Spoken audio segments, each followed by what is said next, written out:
letting anybody know. And so the two programs were like running 3 Facebooks at one time and the program. So it was beating up each other. This is Miss Sayed Sabrina, ladies and gentlemen. Beautiful songstress, beautifully talented. How many instruments do you play, young woman? Oh gosh, I don't know. I play piano, drums, harmonium. I've played violin when I was younger. I sing, obviously, and many different like hand drums and things like percussion instruments. I love percussion instruments. I really want one woman band. Is that what we got going here? Yeah, I wanted to learn how to play the trumpet. I'm a horrible guitar and bass player. Well, better bass player than I am guitar player. But right on. yeah, I and then my daughters also play instruments, so it's a family thing. What is up with this, man? Here I am. I got like 8 guitars. I don't really play either one of them. I keep trying to teach myself. Through the pandemic, I kept telling myself, I'm gonna learn how to play this freaking thing, even if it's just the strum, so I can do some of this stuff I want to do on stage. But that's crazy. Well, my issue is I really don't like calluses. I'll learn the chords and then I'm like, ow, I can't do that. Can't do that. You don't get them for playing the piano? I don't. I guess that's pretty good. That's pretty good. I'm not the best player though, so I beg to differ. I've been listening to your stuff and I dig the way your mind is thinking when you're doing your writing. But I'm also digging your piano playing. I think it's pretty cool. Now, supposedly you and I met back in the days of Cozies. Oh, we did. Yes, we did. Yeah. Did we really? We did. The first time I showed up, I just wanted to check out the jam, and I'm a little reserved at times. And so am I, believe it or not. I believe it. And I was so taken back by the sound, the band. You have such a great presence. And I thought, no way, I don't want to get up. I can't do this. Because all these amazing talents were getting up that night. So I came back again. And this next time I was coerced by a very dear friend of mine who was a guitarist. Yes, know him. I know him well. And he was dating a young lady at the time. And she said she was a singer. And got up and performed, and when he was done, you were like the band, everyone was kind of cutting it short. She wasn't really a professional, and I'm saying it politely. And then he said, no, I have another singer that no, you'll like this one. And you're like, no, man, no more of your singers. I keep hearing that.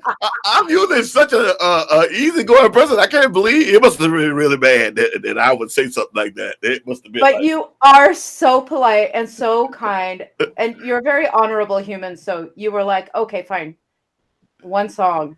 So I sang, and the band was happy, and you were happy. And then you said, do another song. I was with my daughter. She had college the next morning. So she had to get up fairly early. And she's like, Mom, I got to go. So I just kind of rushed off the stage. But I got an amazing bear hug from you. And you said, come back anytime. And that's you. Me too. Me too. And so I think shortly after that, I think that's when Cozy's, like everything just kind of stopped there. Yeah, it was really weird because Stephen Riccozzi, I don't know if you're aware of this, he had met a young lady, and I'm glad for him because they got married. He's still married to her today, but she drug him to Florida. And so he was trying to run the club from Florida. He had cameras up everywhere trying, and the club business is a cash business. You got to be there. You can't. Yeah. But you realize that story mirrors.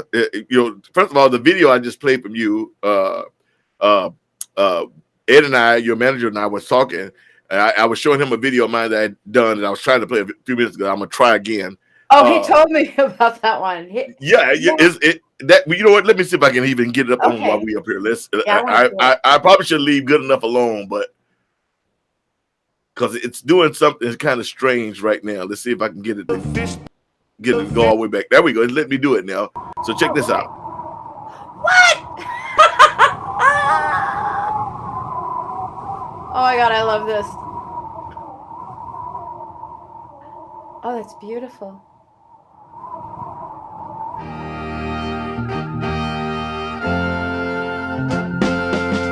We're on the birds that used to dot the sky. They're not here anymore, and I have to wonder why. Where are the fish? Eric, did you happen to send an email to all the people? Can't see them anymore. What does that mean? We landed on the moon. We better solve our problems here, or we'll face doom. This is the world that we live in. This is the world that we live in. All right. This is the world that we live in. This is the world that we live in. Industries, factories constructed every day. Poison in the air we breathe is the price we pay. Government corruption, morality sinking low. Is this the right way to Hey, Gail. go? We landed on the moon. We better solve our problems here, or we'll face doom. This is the world that we live in. This is the world that we live in. This is the world that we live in. This is the world that we live in. This is the world that we live in. This is the world that we live in. This is the world that we live in. This is the world that we live in. You're my brother. This is the world that we live in. If you came from another mother, this is the world that we live in. Many colors on this world. This is the world that we live in. But all we're one people. This old world that we live in. It don't matter where you're from. Trouble. It don't matter where you live. Why don't you try? Let's all be together. See the brighter day. My brother, my brother. One piece. This is the world. One earth. And all one song. It don't matter where you're from, what language you speak. It doesn't even matter what kind of food you eat. You are my brother. Yeah. It was funny because everything mirrors the message, and I mean Yeah. mentally where we were at, and even Cozy's thing. You know, when I moved to LA, because I didn't know anybody, I had gotten a name down in the San Diego area and a few places where I was touring with Aunt Kizzy's boys back in the day. And I moved to LA. I left Aunt Kizzy's boys. I'm sitting there, and my wife was like, "Okay, we were living in the Bonaventure. It's a long story. We were Oh, living in wow. the Bonaventure hotel. Oh, wow, that's She had, amazing. she had closed up private practice. We had to give up the ranch. I had an avocado ranch for years in Fallbrook, and I was driving back and forth from Fallbrook to LA. But the funny thing was, the only person I knew in LA was Chuck Avoris, because I met him through Aunt Kizzy's boys. He had produced one of our albums. And so when Pam found the jam and made me go, so when I first came to Cozy's, John Marks was running the jam. Right. So Yeah. it was the same deal. I had went in the first time I went and put my name on the list. They didn't even call me up. So I was there all night, and I was like, well, because that's the way it goes, and they don't know me from, and then so I think it was like the second or the third time I came back, and at the end of the night, they finally kind of let me up. They're like, who is this guy? And they let me up, and I played, and I had a good time. And then a week after that, I got a call from Stephen Riccozzi, and that's how the whole. Wow. And I was like, I said, man, John Marks has been running this jam, from my understanding, for 14, 15 years. I'm new to LA. Everything's really cliquish. I'm not trying to come in and cause anybody problems. I'm just the new guy on the block, and I know how it works. He's like, no, we've already talked to John, and we want you to take over the jam, and blah, blah, blah, blah, blah, blah, whatever. It come to find out they never had talked to John. So all of a sudden, they just kicked John out of the ear, and here I was. And, that's a lot of personal relationships in LA that can affect everything you're doing. Oh yes. Yes, yes indeed. It's amazing. As a side note, that's amazing that you were staying at the Bonaventure Hotel. My dad was the architectural designer for that building. So Oh wow, wow! yeah, it's really cool. I know it well. I had literally come back from a European tour with my old band. We had been in Europe for over a month. Wow. In the meantime, this was 2007, 2008. The whole, they call it depression. They call it what they call a recession. I call it the depression. Yeah. My wife had to close her private practice that she had open for 15 years. We had to let go of our ranch, the house that took me 3 years to build, and she took the position over at Cedar Sinai. Wow. And so now here we land from France with all our luggage, and we're like, we got nowhere to live. We had, so we wind up living in the Bonaventure. We had money, but we had nowhere to live. So, we were literally living every day, every night, all day for 3 months inside the Bonaventure. And I used to get out and go exercise, walk down Skid Row, and that used to just break my heart. But met some amazing people on Skid Row, believe it or not. Some really amazing people that, you're looking at them like, you are unbelievably smart. What are you doing here? You realize a lot of it is, I would say 85-90% of it is mental challenges that people have. Exactly. And then people don't realize there is that percentage of people who just decided they just didn't want to play the dog race anymore. They just super intelligent. And there's a lot of families who are living in their vehicles or in tents that are working, and then they have to leave their children in daycare in these homeless shelters. It's heartbreaking because there's most of our homeless population has always been the mentally disabled, the schizophrenic, the drug addicted humans that, and it's sorrowful because the fact that there's no place for them to go, no structure and in America for them. But now with all of this other stuff happening in the last couple of years with COVID, so many people have just lost work and they are camping out in parks. And the fact that the city is, just yesterday we were driving downtown LA, and there's a young woman that we'd always cross her path, and I'd see her with her tent and her belongings, and she was right there in Koreatown just living peacefully.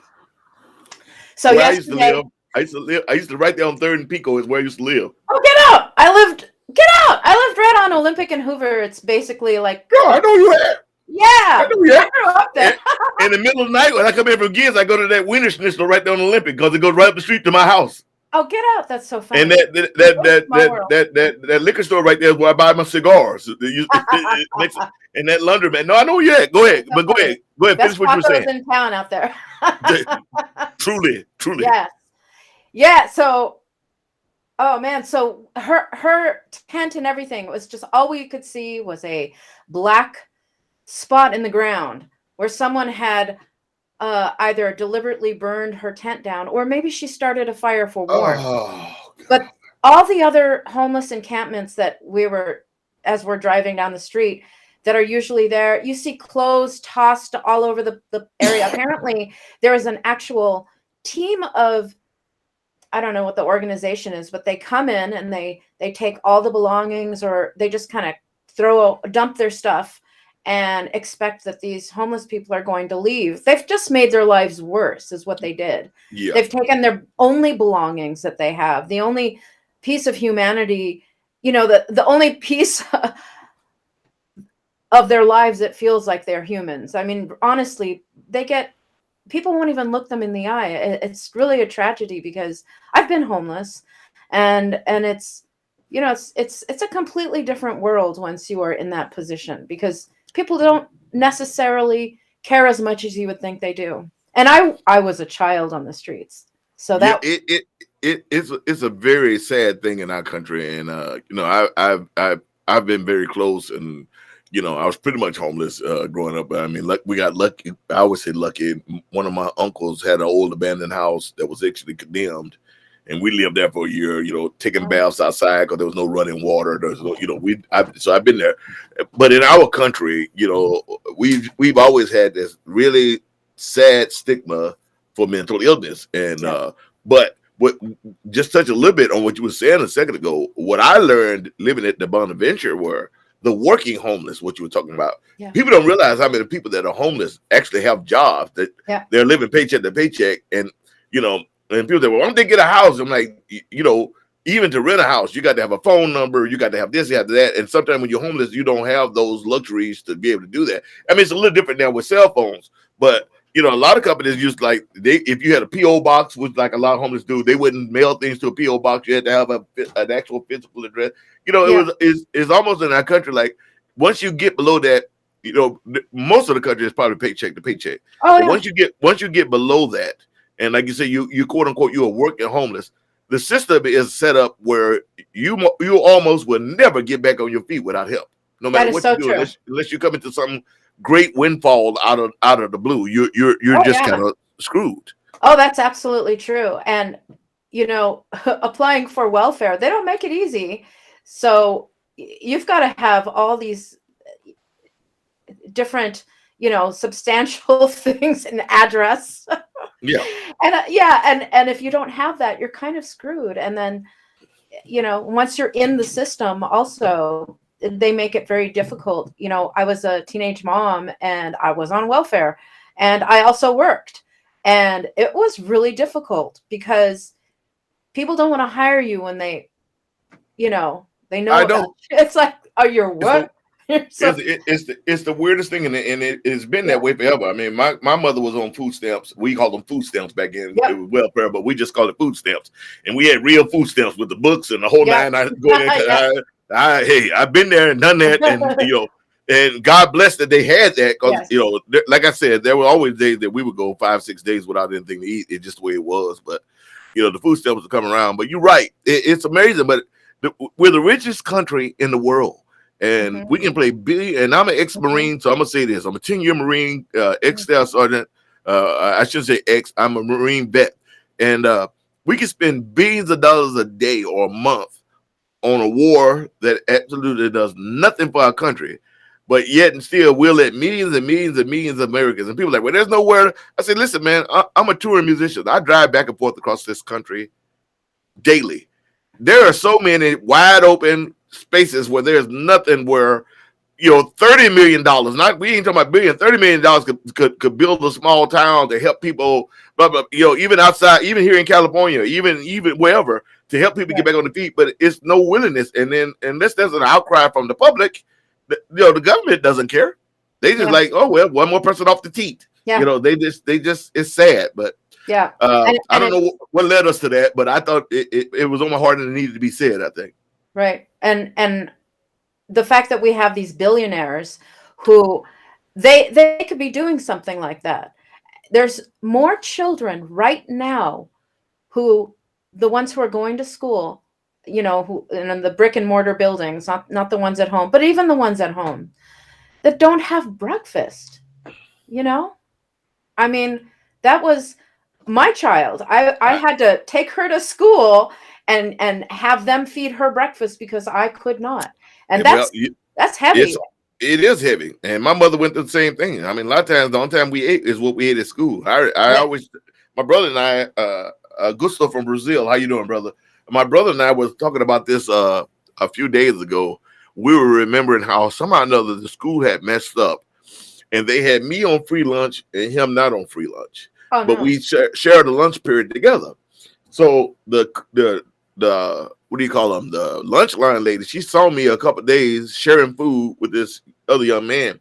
Do you know they came and almost expelled me for sharing food with my brother? I'm like, this is my brother. This is the only food he's gonna get for Hmm. the day until this time tomorrow. And they're like, well, he's not on the free lunch program. And I said, well, again, and I'm a child. I couldn't have been more than this is before my mother passed, so I couldn't have been more than 9 or 10. Oh And Lord. I'm like, but we're from the same house, the same mama. If I'm on free lunch, he should be on free lunch. And beyond that, it's my brother. Right. I know that this is the only food he's gonna get. And they actually kicked me out of the lunchroom because they told me and that is something Ridiculous. that will always stick with me for the rest of my life. Yeah. It's always why I look at some of these programs and stuff with a slant because it's like it's that is just a sad thing. I agree. I think that our education system is broken. The fact that they are taking, I mean, I don't want to upset any of your listeners, but the fact that they're taking the You be critical race, you. okay, they're taking the critical race theory, What is up with you that? know, I mean, we know why they're doing it. Which is the same reason they right, because took civics and some, stuff out of school. We know exactly what they're doing. yeah, right. Listen, they're taking music out of school. If I volunteered at my daughter's high school, and when right before her band teacher was retiring, and I'm really grateful I did. I got to work with all these amazing young talented souls, and to know that their music program just got cut like it's not important. Do you know that music is a healer and it helps young brains And grow? educator. Yes, because you've got mathematics, you've got the fact that now you're teaching someone to listen, to pay attention, to play well with others. And these are all very important life skills that you carry with you. I mean, I know, as you do, so many musical people, so many musicians. And when I say musical people, I mean the people who go to see the live music, because if it wasn't for them, we couldn't do what we do. No doubt. And yes, and they are in the same mindset as we are, which is music is a beautiful, life-giving, life-saving thing that is universal. It's like laughter and sadness. You can't live without it. It is God-given. As humans, we have a heartbeat. And with our heartbeat, that is the rhythm of our lives. And that's what connects us, and it's just sad that it feels like we start evolving in one direction with humanity, and then you've got the education system screwing all these kids over and their families, and it's always in neighborhoods that are a little bit more needing of financial stability and things like that they do that to these poor kids. Well, I'm a founding member of the Blues in the School when it first started. Believe it or not, we started it in San Diego. Randy Mate and all those people, and then it went nationwide. It's going worldwide. And I can tell you firsthand, I had at least 2 principals in inner city schools that told me before we would start our performance, like literally, and I'm not making this up. Like, these kids will never get that. They're basically like, because they're poor, they're beneath.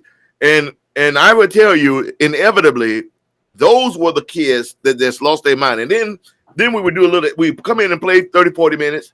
And then we talk about each instrument. And then we would give 40 minutes to let them just come up, touch, play the drums, strum the guitar, blah, blah. The inner city school kids, it was crazy. And I can't tell you, when you started talking a few minutes ago, back then, how many high school music teachers I knew. This is before it got really bad. This one just first started. Like, they was keeping sports, and I've always been sports, but I've always been music, and they were just cutting music.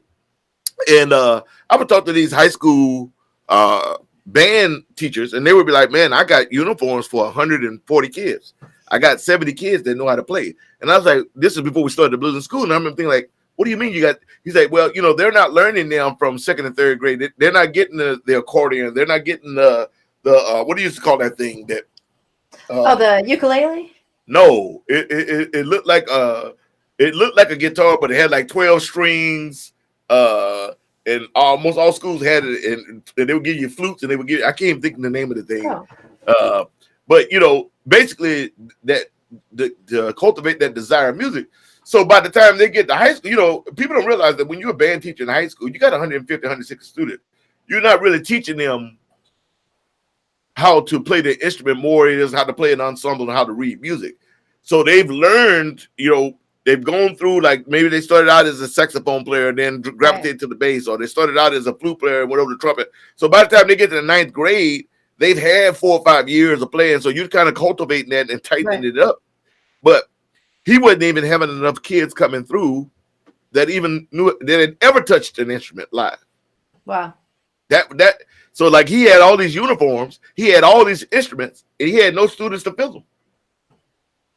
Because, and I always said, and the whole reason why I got involved with the blues in the school is because I always said, how many Louis Armstrongs, how many Miles Davises, how many Carole Kings, how many, you name it, that have been lost in that generation. You know, you know, that was like, this was like, not started like 93, 95 in that area. Like, how many did we lose? How many great Marvin Gaye's and how many Barry Manilow's? How many, you know, how many did we lose during that time? Right. You know, and how many young people? Not only that, did we lose them to something that's harmful to them, and sending them in a different trajectory in their lives, and music could have saved them. I tell you, I'm one of them kids, because the way I grew up, I'm weird, because I always tell people, I say my life was really weird, not just because we were super poor, and I used to say not poor, but po. And people are like, what do you mean po? I say, I'm saying it on purpose. Like, we were so po, we couldn't even afford the other O and R, so we were just po. We wasn't poor. You know, there is a difference. We were po. You know, you can be poor and eat every day. We were po. Right. You know, you're like, yeah. But you know, where I grew up, especially in Oak Cliff and Dallas and all that, you know, there was basically two options for me. It was either go to jail or get into the drug game, you know. But music and sports, because I was so involved in church and stuff, that's the only thing that kept me out of, because I was in the gangs and all that. I was in the middle of it, you know. It was there. And anyway, this is a deep issue that needs to be explored. And it's sad, because we are in the richest and most powerful country in the world. Yes. And I used to get mad. You remember Sally Struthers? Oh yeah. You know, I used to get mad at that lady. Why? Because she was always showing these kids in Africa. And I'm like, I live right here in Dallas, Texas, Dallas, Texas, and I'm starving. I haven't eaten for 4 days. You talking about feeding some kids in Africa? Come over here and feed the kids in the hood if you want to feed somebody. You know? Right. You know, when I was a teenager, and I used to like make sandwiches and take them to homeless people, and I would get in trouble. We'd get stopped all of the time. They don't let you do that. No, because they treat homeless people like pests or like they pigeons. Like, well, if you feed them, they're gonna come back. And when someone even utters the words out of my mouth, I shudder. You know, I'm a pet lover. I love my dogs. I love that. But I'm a human being, and it bothers me that people would treat their pets better than they would a human. Literally, you could be, and I've seen it. You could be on the ground bleeding, and people will step over you and keep going. Yes. Yeah. This is so that true. Bothers my soul. Me too. Me too. It's something that keeps me up at night, and it drives me a little insane, because I don't understand it. I can't comprehend how our world is allowed to do that. You know, we get criticized, body shamed. You know, you're not dressing right. I mean, all these things, these really asinine things that people bring to your attention, and they make this big deal about, and everyone talks about it. But you know, who cares who's dating J-Lo? It really doesn't matter. What is important is I could give a flying flip. What are you doing with her money? Is she giving? Like I feel like you know, maybe that's one of the reasons why my financial status is the way it is, because I feel if I had an abundance of money, I would be putting it towards things that would be helping people. It's no different than people say that about Bill Gates, who gives a ton of money. You know, I love what Mark Cuban is doing right now. I don't know if you heard about this, about the medical thing. Yeah. I think that is cool. I mean, you know, that it's already a shame that you're paying. You know, my wife is going through cancer, and a very rare cancer. She's been doing it since the pandemic started, which has been weird, because in a lot of ways the pandemic was a blessing for me, because I needed to be here. There was no way I could go out and play 180 dates. I needed to be here for her. But having said that, you know, one of the pills she was on, she had to take 10 or 20 of them, but the pills were like 12 grand a piece. I mean, thank God we have really good insurance. Yes. So, you know, it was like $122,000 for 12 pills. $120,000 for 12 pills. We're not talking about going into a doctor. We talking about sitting at your house, swallowing a pill. You got a bottle of pills, and I have to look at that bottle of pills, and I know, because I looked at the price, that bottle of pills is worth $122,000. And and our government wonders why people drive to Mexico. Well, not in Like, Mexico. I was gonna say even in Canada, that oh, same Canada. bottle Yeah. probably cost you $500. But here it was $120,000. That's insane. This is not something made up. I am telling you that this really is what it was. It just anyway. It's Before we go too much, sorry. it's actually gross. It is. It's gross. It's not even. It's beyond unnecessary. It's actually just it's gross. Yeah. And sad. It is. But I want to play another video from you and go into a lighter moment just for a minute. Is what was it like? Because I'm saying, ask you this as an artist. What was it like having your billboard, your face over Times Square? Oh God, it was very surreal because I wasn't there to see it in person, so that was kind of sad for me. And then getting feedback from people saying, "Oh, you faked that." Really? Oh, they thought you photoshopped it.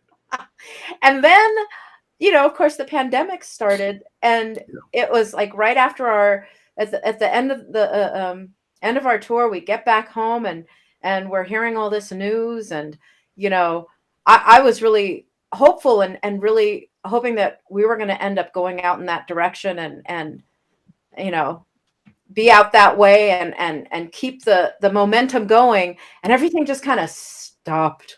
And I had all these tours cancel, and it was crazy having my face up there. I haven't even thought about it and said, yeah, it's so weird. But I had to ask because I mean I've had it in Europe and I've had it in South America. I've never had it in America, and I had that. But what you were saying is true. Same thing happened to me. I won 2019. Was it 2019? They voted me the Blues Music Award, voted me best soul male artist.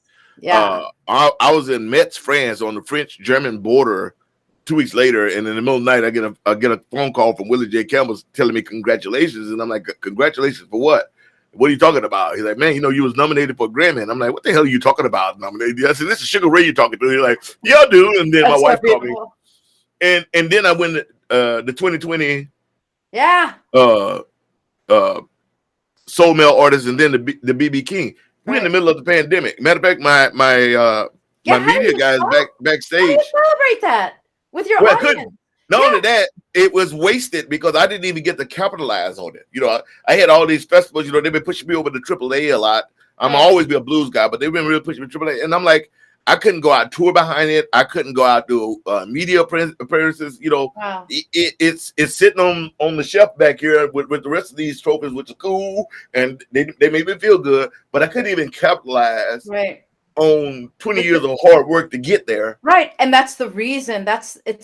It's not about the award. It's exactly that. It's you've now been handed this item so that you can, move up. Yeah, It is what it is. Move up. It's no different than any other business. You start this one point. The goal is to get to a point where you're an executive or whatever you want to call it, but you want to move up. I mean, some people are happy where they are. Everybody, this is different. So some people are good just where they are. I mean, I was really good where I was, but the reason I took on a record company and the management, booking agencies, and publicists and media people was to move upward because that was my goal. Right, but also I have to say, it's more than just your dream. It's now that you have a fan base and you have people that literally go out of their way to hear you and see you perform, and they really would like to see you be up there with all the greats because you are great. And so I mean, the years of hard work that you've put out there into the universe, I mean, it's supposed to be coming back to you. I mean, we don't work 9-to-5 jobs, so we don't get that, we don't get raises. No, we don't get promotions. No bonuses. Every once in a while you get a bonus. That's a great thing when it happens. Like what? Yeah, I know, right? I know, that's so true. That is so true. And we get free bar tabs. Yeah, I mean, it's like and I don't even drink on shows, and me, and not you really. know, I so did it's my like, last one though. well, that's different. It's your first night out, so you may see me walk around with a glass of cognac on the fourth, That's but what I. Yeah, I had that some. doesn't normally Yeah, happen. But that right. after the show, I may have a drink, but I don't Yeah, before. I don't eat nor drink before, because I'm so nervous that I literally would throw up. And same here. I have Oh done my it many goodness. times. So people look at me like, why don't you eat or why don't you drink some water? I'm like, no, I can't. And they don't Mm-mm. understand. No, And so people ask me all the time, and you sound like you can answer this too. Why are you still nervous after doing this for thousands of times? And I'm like, because I it's don't the want to mess up. energy, and It's the energy. it's the energy. It's good for us, I think. And I I believe think so. if you're not nervous before you go on stage to create your art, then you might just not be good, because there Yeah. is something inside of you that has driven you to that moment in time that makes you a live artist. You're not just a recording artist, you're a live performer. You Yeah. give to your audience, and they need that energy, and it's like an energy exchange, and it's a beautiful It thing. is. And there's nothing like it in the universe, which is why I love to perform live. And I think that's why I had a little bit of some Hey, you might Crown need it sometime. Royale. After 2 years, I played 5 shows over the last 2 years. And believe me, the first night back Good. was last year. And Eric was with me, and we replaced Shamika Copeland for an outdoor festival in Pennsylvania. And I didn't take the whole band. I just took the 5-piece, and it's a new band. Wow. And that was nerve-wracking. But Yeah.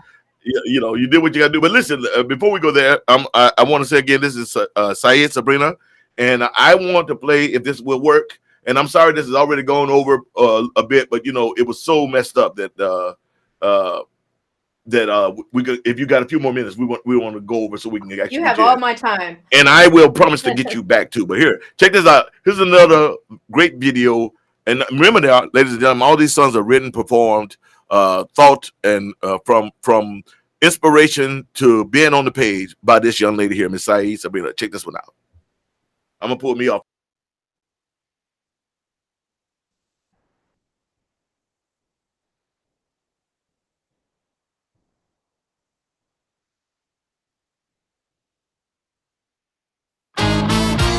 Here we go again.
Go. Lingering thoughts of you change my mind to just what to do. Ego, is this life on earth? Is this life on earth?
Here we go again.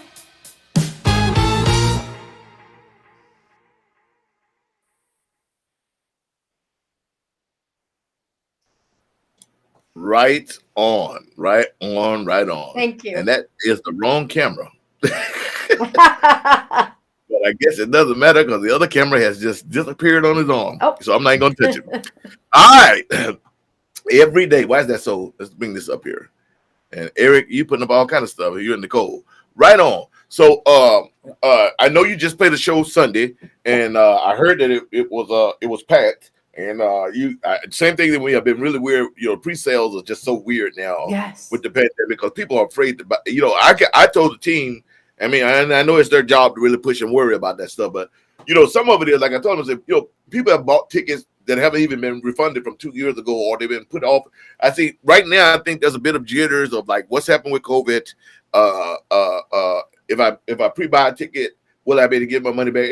Regardless of the price, because people are just holding on to Jam and Sabrina, Gail. They're holding on to every penny, and so. But I heard that your walk-ins was like it was great. Oh, we knew that some of the music critics would be there, and so we were expecting them. And I had 2 photographers. I knew they would be there. The band would be there. I knew Ed would be there. I had no idea that so many beautiful faces would be there. And so when I walked out on stage, I was literally brought to tears because it was such a beautiful thing, because you don't expect that right now. And it's been a while. And yeah, selling a hard ticket right now it's not easy. Yeah. Because, you can't blame a person for not wanting to go out. And, my audience, they're not a bunch of youngsters. So well, I'm the same way, even though they're trying to push me into that, it is what it is. And I'm afraid that what I've been kind of afraid of a little bit, because this will be the first indoor. Well, I did do the big blues bender, but I protested and almost didn't do that show until I found out that Las Vegas was putting in strict rules about showing your vax card and masks, because I'm strong as an ox, but my wife is going through stem cell and all this. I don't want to bring something back to that her. That has been my fear of bringing it home. Right. For me, I probably one of the people. All it is a little bit of a headache and a sniffle and a cold. But for her, it literally would be a death sentence. I mean, now she's had 4 shots now. Wow. Because of what she's going through, they wanted her to have 4, not boosters, but 4 actual full shots. Now I've had the 3, but she's at the 4. She's getting better. So, this March the 4th day might have been a little early for us, but as the CD releases, I know the guys at the Mint real well, and they've been so kind. But I've been worried because of the hard ticket sales. But I was like, I stopped. I said, I'm not going to worry about it, because I think what it is people are going to come in the day of the show because they just got afraid to put their money out there right now, and people don't have a lot of bread right now, and especially in LA, which is the whole reason why I'm in Arizona now, because you can live here. Are you in Arizona right now? Yeah. We keep a place in LA because my wife is still my midwife over at Cedar Sinai. Okay. But our house now is in Phoenix, and has been for quite some time, for at least 8-9 years or something like that. Oh, that's really wonderful. Yeah, but I go back and forth. How's the weather? Alexa, what's the temperature? Right now, it's 72 degrees Fahrenheit. Well, that's nice. It's perfect. Expect a low of 40 degrees. Yeah, low of 40 tonight. That's cool. I think it's from Amazon. No, that's actually warm, because we're in the desert, so we've had quite a few days like 29, 30, 31. Wow. The next time everyone is growling. Alexa, cancel. Good Lord. She goes on. She's a talker. She's just like me, man. I can't make the Mint show. Wait a minute, what's that? Julie, well, you are all the way up in Seattle. I can't make the Mint show, but I pre-ordered the new CD. Well, thank you. Nice. Well, I appreciate that. That's nice of you. Nice. I put that up there. I hope that didn't bother you. Not at all. I love that. So I want to do before I let you go, because I got to go to take my wife to the airport so she can fly to LA to go to work. I want to play one more video from you, if that's okay. It's fine with me. And then I'll just come back and give you 5 more minutes, and then I'll let you go on your beautiful way. But I want to have you back. I would love to be back. with these problems. And the problem was this time, the problems wasn't me. They were totally out of my hand. I had, anyway. Yeah. What's that? I'm sorry, Vancouver, Washington, the other end of the state. Yes, ma'am. Yes, you're right. Even though she just got back from spending 2 months in Hawaii, whatever. Oh, nice. It must be because she was over there getting her groove on. She goes all the time. She ain't never invited me. Anyway, here we go. Check this out. Miss Sayed Sabrina, ladies and gentlemen. I'm digging this. I want to take me off the screen. Here we go.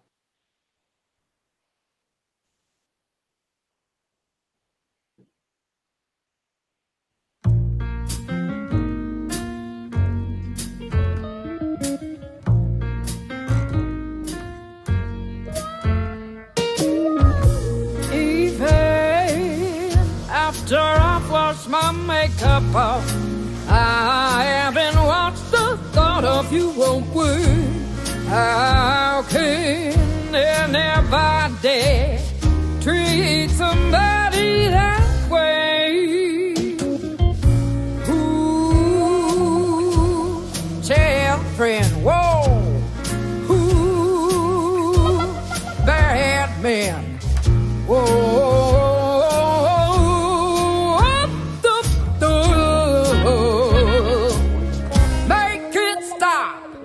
Everybody knows there were crimes committed.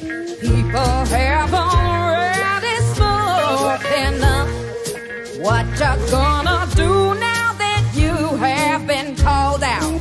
Kill everybody till there ain't nobody's left. You're gonna kill everybody till there ain't nobody's left. You're gonna kill everybody till there ain't nobody's left.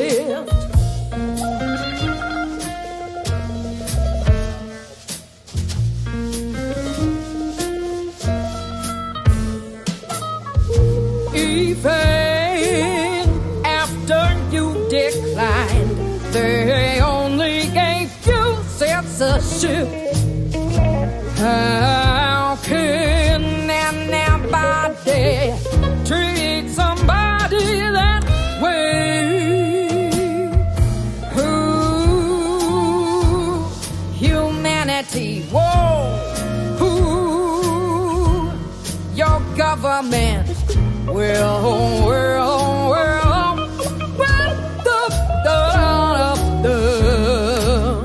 make it stop. Everybody knows there were crimes committed. People have already spoken up. What you gonna do now that you have been called out?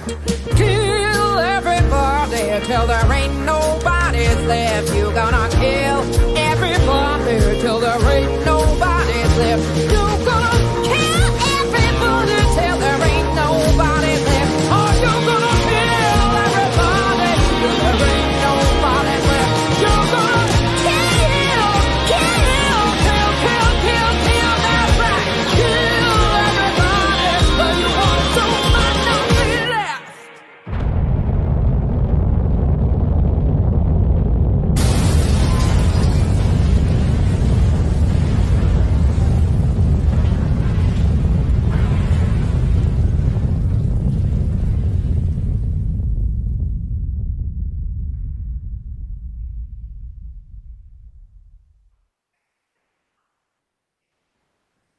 Deep, man.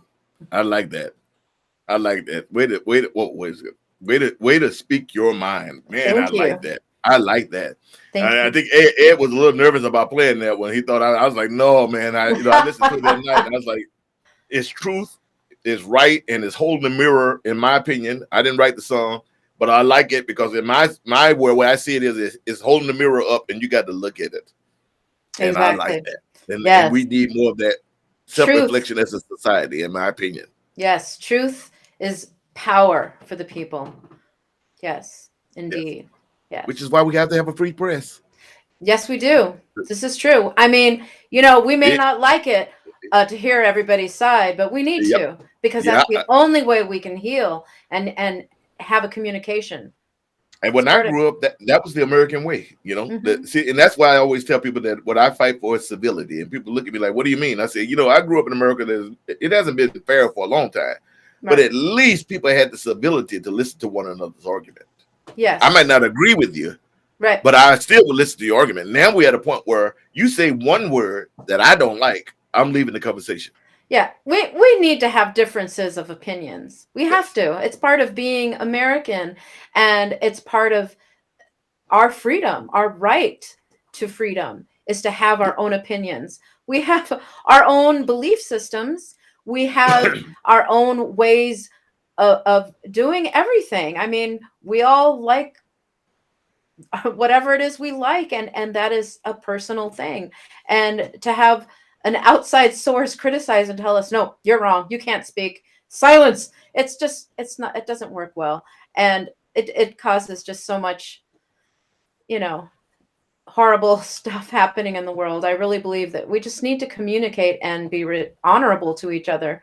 I really wish that the desire for power and money could somehow change, and that the people in power, I know that they are these A-type personalities, and but I really feel like they can maybe take some kind of course or something in empathy. I don't know. There's got to be something out there to help their humanity and how they present themselves to the world, to make everyone, feel that we can get through all of this hardship that we've faced. There's a lot of stuff going on. I've never been one to fault anyone for making money. This is America. This is a capitalist country. Yeah. But it seems as though, how do I put this? Because I don't usually get political on the show, but let me say this. It's one of those things where it seems as though in the old days, you always had rich people. For the first time we start bartering, and one person realized he had more power by gaining more stuff. Yeah. It's been since Adam and Eve, whatever you want to believe in. But having said that, it seems as though in the old days, and maybe it was just made to look that way, that the filthy rich, and I'm not going to say rich, let's change that, because people don't understand there's difference between being rich and being wealthy. Yes. The wealthy have lost all empathy and all touch with those below them. Mm-hmm. That make any sense? Yes, and I think that's what's been like the last 30 years for me, and my little observation, that has been what the big difference is. It's so true. And I believe that with social media these days, you have people wanting to live up to this false reality of how do I look? And you hear what Nicole says. You see what Nicole just said, right? What's that? I just put it up on screen. She said, "A rich man told me once, it takes a certain attitude to stay rich." Yes, it does. And any wealthy person will tell you they are penny pinchers. At the same time, the fact that they are at a loss for their own personal empathy towards others that's really, I think, what we need to focus on as people. And somehow I wish there was something that we could do in this world for the wealthy people. I really, they need our help. They do. It's funny. It's funny because I was looking at an article the other day, because it's like they were talking about the vaccines and stuff, and how 85% of all the richest countries, the citizens, are vaccinated. Less than 10% in the poor countries or undeveloped countries are vaccinated. Yeah. And this is where the variance is coming from. But I will give a shout out to the Texas Children's Hospital, because they just made a vaccine using no animals or anything, using just plants. Really? They just made it should be getting through FDA clear, but some countries already using it, vaccine, and they made it the old-fashioned way so that poor countries could get it, and they did it without patent. So that means that it costs pennies on the dollars, and they can replicate it. And they can replicate it, wow, even in a poor country, without all the. That's huge. Doing it the old-fashioned way, and I thought that it's the little things. I've learned to look for the little things, and those little things give me joy and give me hope. Because if Yes. you look at Yes. the big story, sometimes it can be depressing. And if you're a person like most of the musicians, we wear, believe it or not, we wear our emotions on our sleeve, which is why we're able to write and feel what we write and feel. And these things really affect us. And I Yeah. just don't think that people realize, I say musicians, but artists, anyone that lives in a space where they're in a creative space, whether it be computers, whether it be hand woven, whether it be woodworking, you live off imagination and uh drive and feelings you get. This is how you Yeah. create the things that you Yes. create.